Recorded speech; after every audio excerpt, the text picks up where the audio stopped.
Cette semaine, nous avons la Parashat Emor. Et comme on le sait, le début de la Parasha va être consacré au Kohanim. Et les versets que nous allons aborder maintenant ont donné lieu à des réflexions tout à fait particulières. Et comme on est à la veille de Lag BaOmer, on ne pouvait pas éviter, évidemment, d'amener un enseignement de Rabbi Shimon Bar Yochai. Alors on se prépare aujourd'hui à Lag BaOmer. On va amener un enseignement de Rabbi Shimon Bar Yochai. Zkuto tagen aleinu. טוב, וידבר אדוני אל משה לאמור, דבר אל אהרון לאמור, איש מזרעך לדורותם, אשר יהיה בו מום, לא יקרב להקריב לחם אלוהיו. כי כל איש אשר בו מום לא יקרב, איש עיוור או פיסח או חרום או שרוע, או איש אשר יהיה בו שבר רגל או שבר יד. De quoi s'agit-il? Il s'agit des exigences qui sont réclamées des Kohanim pour que les Kohanim soient aptes à faire leur service dans le cadre du temple. Et les versets que nous venons de lire nous disent que les Kohanim qui ont des infirmités ne pourront pas œuvrer au service du Beth Amikdash. Ça, c'est la première partie. Et la Torah donne même la liste de ces infirmités. L'Éternel parla à Moïse en ces termes, parle ainsi à Aaron, quelqu'un de ta postérité dans les âges futurs qui serait atteint d'une infirmité ne sera pas admis à offrir le pain de son Dieu, car quiconque a une infirmité ne saurait être admis. Et à ce moment-là, la Torah commence à donner une liste. On ne va pas passer sur la liste. Maintenant, c'est quelque chose qui est important au niveau de la halakha, quelles sont évidemment les infirmités, les défauts qui rendent le Kohen pasoul au service à la avoda, quels sont ceux qui sont provisoires, quels sont ceux qui sont définitifs, etc. Alors, il y a ici, précisément à propos de cela, le Rav Munk l'amène maintenant, il amène des réflexions à propos de cela. Pourquoi? Parce que le Kohen, c'est par naissance qu'il a reçu cette sgoula, cette capacité d'être celui qui va œuvrer dans le Beth Amikdash. Il n'y a que les Kohanim qui ont ce droit, ce mérite et ce devoir. Ça va ensemble. Ce droit, ce mérite et ce devoir. Et puis voilà que tout d'un coup la Torah fait des restrictions. Ok. Mais évidemment apparaît tout de suite une question qui est très grave. La question qui apparaît est la place de la responsabilité. Pourquoi? Parce que qu'est-ce qu'un Kohen a fait pour se voir refuser le droit, le mérite et le devoir de servir au Beth Amikdash? C'est quelque chose qui en principe n'est même pas dépendant de lui. Et donc, tout de suite, nos commentateurs vont se poser la question de savoir à quel niveau ça apparaît, quel est ce problème. Et évidemment, à partir de là, ils vont s'étendre sur le problème beaucoup plus général du mal dans le monde. Alors voilà de quoi on va parler, et c'est un sujet qui toujours est très difficile à aborder, mais toujours important à aborder et qui suscite toujours des réflexions profondes. C'est ce qu'on va essayer de faire maintenant à propos de ce sujet.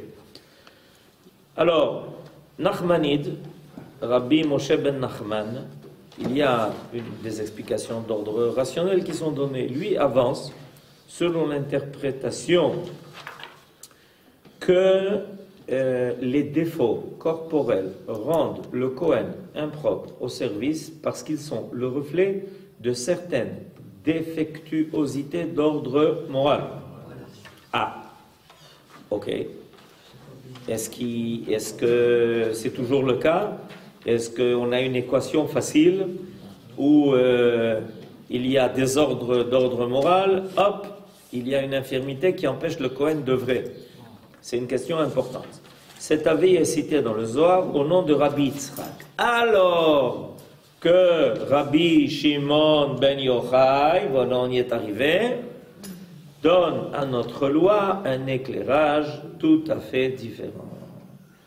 Alors, nous allons essayer de voir quelle est l'explication de Rabbi Shimon bar Yochai. C'est bientôt...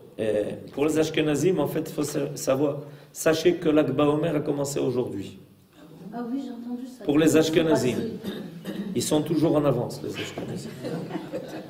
Les Ashkenazim ont le droit aujourd'hui de se raser et de se couper les cheveux. Ouais. Les Sfaradim, on les reporte jusqu'à lundi. Mais les Ashkenazim, en fait, ça a commencé en l'honneur de Shabbat. Quand l'Ag BaOmer tombe dimanche, en l'honneur de Shabbat, les Ashkenazim ont le droit aujourd'hui déjà de se raser et de se couper les cheveux. Vous voyez, ça présente certains avantages. Ça présente certains avantages. Donc, qu'est-ce que va nous dire Rabbi Shimon bar Yochai? Donc, c'est le moment de parler de Rabbi Shimon bar Yochai. Il situe la loi relative aux infirmités, aux déformations et aux malformations du Kohen dans le cadre général du problème de l'origine du mal, qui se pose également dans ses aspects variés au sujet de l'existence de la souffrance dans le monde, du mal physique, du mal moral dans la nature humaine. Les forces du mal existent dans la nature et elles contribuent dans la mesure où elles obéissent à la discipline commune au salut général. Leur présence est aussi nécessaire à l'harmonie de la création que l'alliage naturel l'est à la solidité d'un minéral. Mais l'observation de la nature nous révèle qu'il leur est accordé une certaine emprise dans un cadre limité. Et ceci en vue de leur neutralisation. C'est-à-dire qu'en fait, même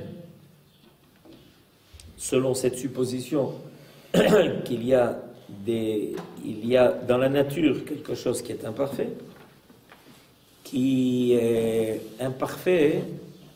mais pas qui a échappé à l'intention divine. Il faut faire très attention à ça.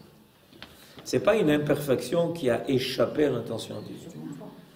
Elle, ça a un rôle à remplir, ça a un rôle à jouer.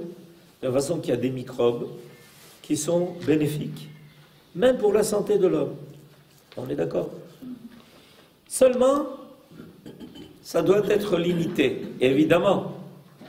Alors, en général, la question qui va se poser est de savoir comment leur donner exactement le cadre qui leur convient, sans, au contraire, élargir leur emprise sur la vie et sur l'existence et du monde et de l'homme. Or, ce but est atteint en laissant ce pouvoir s'étendre à l'enveloppe extérieure des objets des êtres, sans pour autant affecter leur âme. Alors, qu'est-ce que nous dit ici le Rav Munk en nous expliquant l'idée de Rabbi Shimon bar Yochai? Ce que le Rav Munk est en train de nous dire en son nom, c'est qu'il y a deux domaines. Il y a un domaine qui est dévoilé, un domaine qui est apparent, et il y a un domaine qui est profond. Il y a un domaine qui est caché. L'essence des choses se situe dans le cadre dévoilé ou caché? Caché. Ce qui ne doit jamais atteindre, c'est l'essence de la création. Par exemple, l'essence de l'homme est son âme. Son corps n'est pas son essence. La preuve, c'est que le corps change. Il subit des changements. On voit bien que le corps va grandir. Au début, un petit bébé, ensuite l'homme va grandir, il va se développer, il va avoir une croissance, il va arriver à une certaine limite. Et puis à partir d'un certain âge, on commence à sentir les forces nous quitter, nous abandonner. Il y a des changements à ce niveau-là.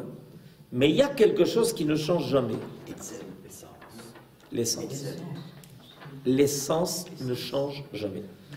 L'âme qui était prévue avant même que l'homme ne naisse, et l'âme qui va descendre dans son corps, qui va l'accompagner pendant 120 ans dans sa vie, qui va finalement, au bout de 120 ans, quitter ce royaume très limité qu'on a mis à sa disposition, et qui va retrouver la vie dans son essence, dans son infini, dans son éternité.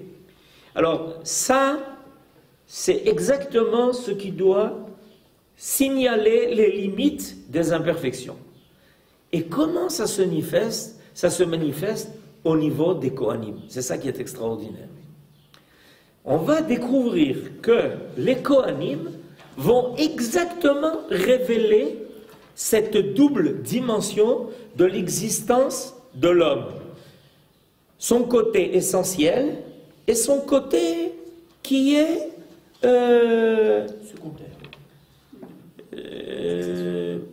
imparfait et limité dans le temps. Le mal affecte le corps, mais non pas l'âme. Telle est l'importante vérité que notre loi proclame. La personnalité du Kohen, qui est l'incarnation de la pureté et de la sainteté, n'est certes pas à l'abri des méfaits du mal. C'est pour ça qu'on peut constater chez lui des imperfections, des infirmités. Il peut être malade, il peut se casser un bras, comme c'est marqué d'ailleurs dans les versets. Ça peut arriver, parce que c'est un homme, parce qu'il est Kohen, mais c'est un homme. Il vit dans un cadre terrestre, humain. Mais son âme reste en dehors de toute atteinte.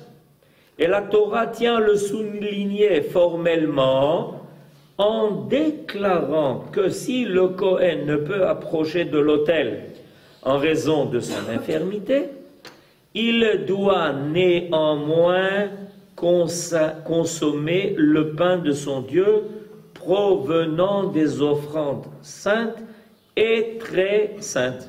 Verset 22. Le pain de son Dieu, lechem elokav, mi kodeshe akodashim, ou min akodashim yochel. Le pain de son Dieu, provenant des offrandes très saintes comme des offrandes saintes, il peut s'en nourrir. En d'autres termes, il y a ici quelque chose d'extrêmement important qui est repéré.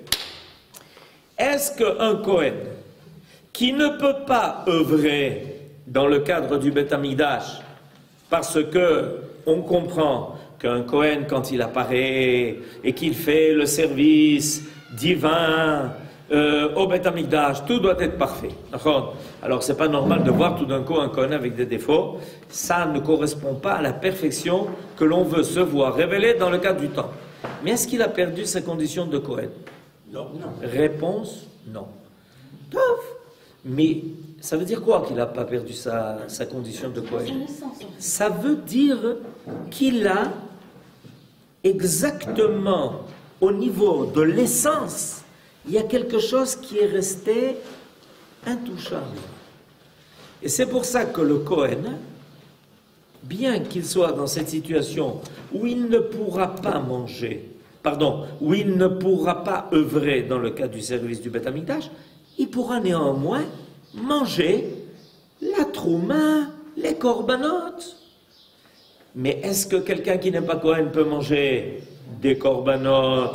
Est-ce qu'il peut manger la trouma? Est-ce qu'il peut manger la chala? Est-ce qu'il peut manger les bikurim? En aucun cas. C'est formellement interdit.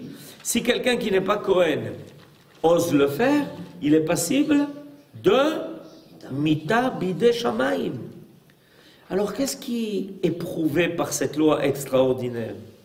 Ce qui est prouvé par cette loi extraordinaire, c'est qu'en réalité, et ça correspond tout à fait à la Torah de Rabbi Shimon Bar Yochai, on est en plein dans la Torah de Rabbi Shimon Bar Yochai. Et puisqu'on est à la veille de l'Akba Omer, alors on va dire quand même quelques mots à propos de cette chokhma que Rabbi Shimon Bar Yochai nous a laissée dans la Torah, qui est la Torah du Sod, les secrets de la Torah, qui évidemment apparaît de façon très concise et très condensée dans le Zohar HaKadosh, mais qui va apparaître ensuite à travers toutes les générations, à travers tous les sages qui nous ont livré les secrets de cette Torah, qui les ont développés, qui en ont fait des systèmes, et qui en réalité nous ont aidés à comprendre quelque chose d'extrêmement important.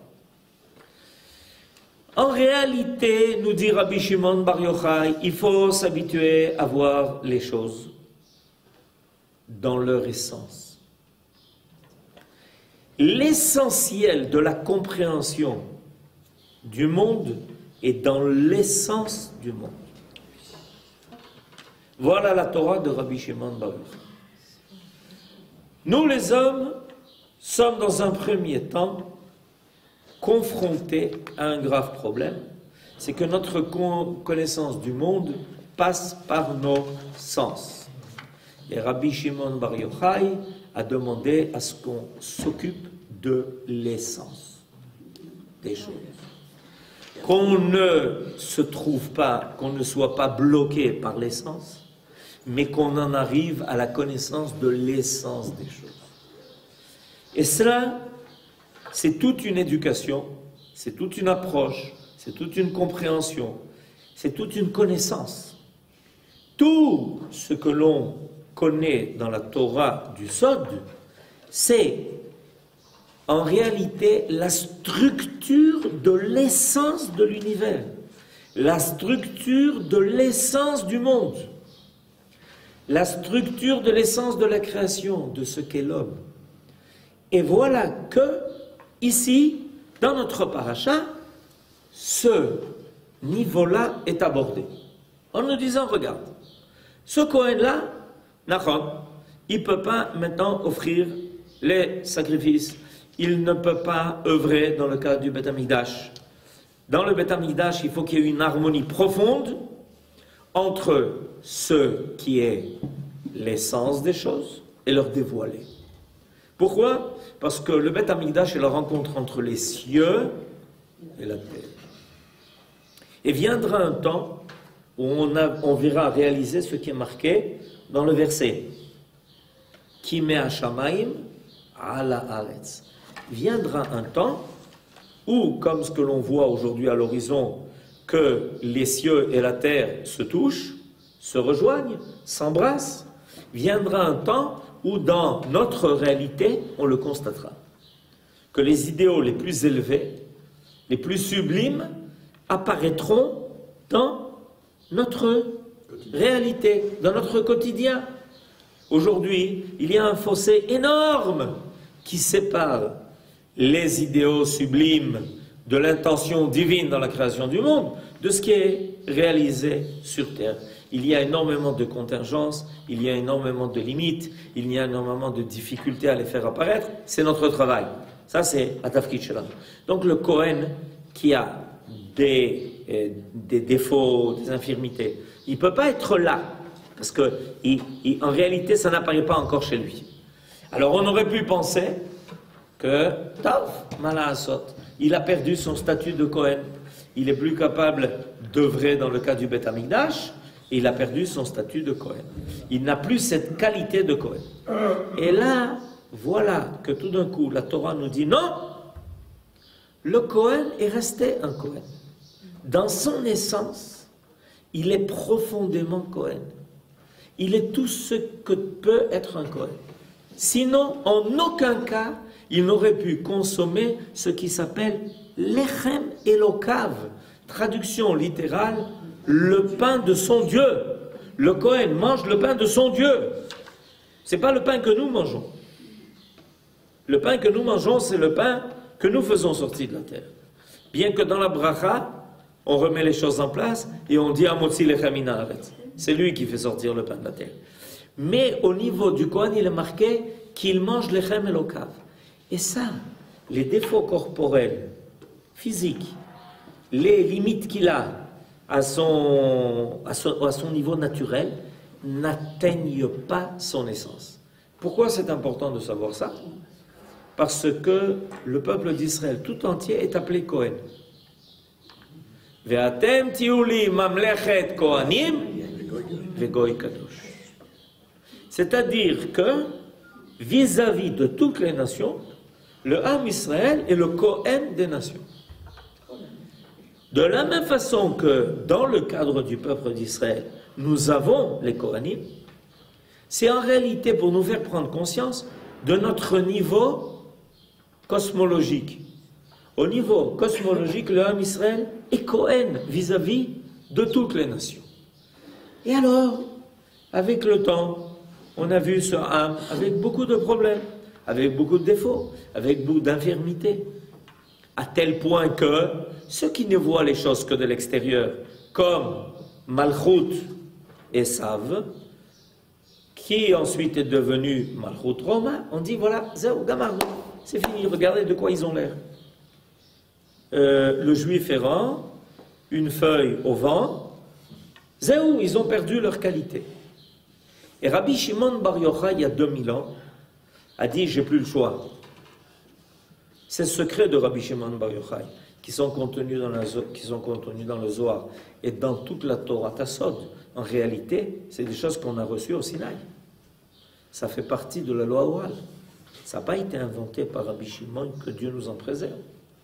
Comme tout ce qui est transmis de génération en génération, l'essence de ces choses-là se trouvait déjà dans la loi orale que nous avons reçue au Sinaï. Seulement, ça a été compilé, condensé, expliqué, traduit dans des mots que nous entendons et pas toujours pas capables de comprendre.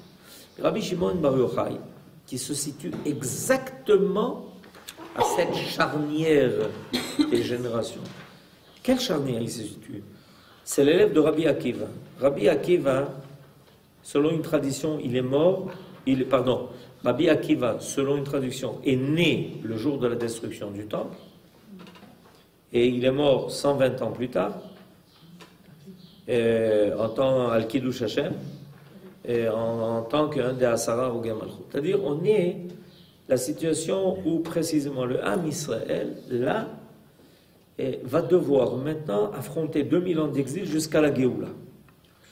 Et ce qui devait être conservé, c'était l'essence du peuple. Dans son côté dévoilé, le Ham Israël, il était dans de beaux draps. Si on peut dire comme ça. Les Romains avaient conquis notre terre, ils avaient détruit le temple, ils avaient conquis notre terre, ils avaient envoyé la majeure partie du peuple en exil pour ceux qui étaient encore restés vivants après tous les massacres qu'ils ont fait ici. Les élèves de Rabbi Akiva sont obligés de se cacher parce qu'ils sont poursuivis par les Romains, parce que les Romains ont compris que c'était leur pire ennemi. Leur maître a été tué par les Romains avec des peines d'acier, ils l'ont supplicié, etc. Enfin, je ne sais pas si vous vous rendez compte un peu dans la question. Et là, Rabbi Shimon Bar Yochai dit, il faut qu'on explique au Ham Israël que rien ne peut changer. Dans son essence, ce Ham va traverser toutes les vagues de l'histoire, et même s'il est estropié, mutilé, etc., dans son essence, le Ham Israël reste le même. Rien ne peut être atteint dans l'essence des choses. Et ça va à tel point que Rabbi Shimon Bar Yochai va enseigner la valeur absolue de chaque juif.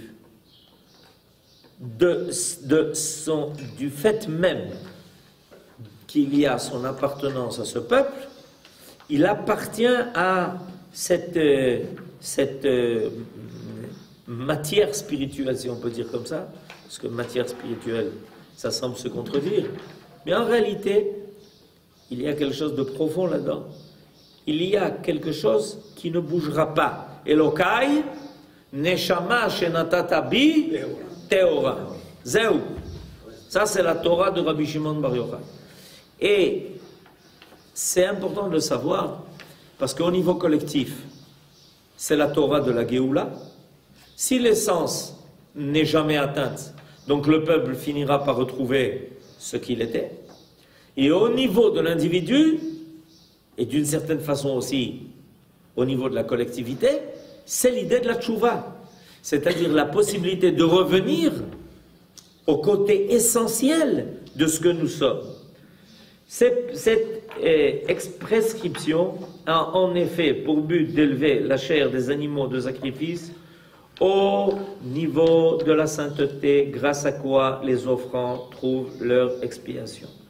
À Kohanim ochlim, ve'a be'alim mitkaprim, c'est-à-dire les Kohanim, bien qu'ils ne font pas le service à cause des défauts, peut-être qu'ils ont au niveau de leur corps, sont capables de continuer à faire ce travail d'élévation de toute la création. Mais cette fin suppose la pureté et l'intégrité morale du Kohen qui la consomme, et en ordonnant précisément cette consommation au Kohen affligé d'une infirmité, la Torah confirme hautement que son mal est purement extérieur, tandis que son mal est purement extérieur, tandis que son âme a conservé intégralement sa valeur morale. Rabbi Shimon Bar Yochai se réfère dans ses explications au symbole de la lune. Elle apparaît également en raison de sa décroissance et de sa disparition mensuelle, quasi totale, comme étant atteinte d'une défectuosité en comparaison avec le soleil, toujours éblouissant de lumière. La lune monte, elle atteint son plein, et puis elle commence à redescendre et elle disparaît. C'est-à-dire qu'on est dans un monde où, quand on arrive au zénith, on descend. Le soleil, lui, reste toujours le même. Mais la lune symbolise, dans notre monde, grandeur et décadence. Alors, c'est précisément le reflet des imperfections du monde dans lequel on est. Elle est aussi, du haut du firmament, le témoin universel de l'existence du mal. Elle révèle également aux hommes que le mal n'affecte pas l'essence de la créature, du fait qu'elle recouvre chaque mois la plénitude de sa force. Et le prophète Isaïe évoque les temps où la lumière de la lune égalera celle du soleil, comme à l'époque des origines. Alors disparaîtront également les imperfections qui affligent les autres créatures. L'idée exprimée ici est une idée extrêmement importante. Pourquoi? Parce que dans la phrase bien connue que j'ai rappelée tout à l'heure, grandeur et décadence, l'idée est que après grandeur, il y a forcément décadence. Et après décadence, qu'est-ce qu'il y a? Ça dépend pour qui. Pour la société occidentale, grandeur et décadence, point final. Pour la foi du judaïsme, grandeur, décadence et grandeur. Et pourquoi? Parce que l'essence ne peut jamais être atteinte. Voilà, on a révisé, maintenant on a résumé en 2 phrases les 2 façons d'aborder le monde. Et d'où est-ce que l'on tient ça? On tient ça précisément de la lune, parce que la lune nous donne cette leçon. Alors on la voit grandir, on est très content, on fait Birkat Alevana, Yofi, on la voit pleine, la lune pleine, c'est le moment de se marier. Et puis tout d'un coup, décadence. Et on la voit petit à petit se rétrécir, se rapetisser. Et qu'est-ce qui va advenir de cette lune? Elle va disparaître. Et on est triste. On pense que la lune a disparu. Et voilà que tout d'un coup, elle réapparaît.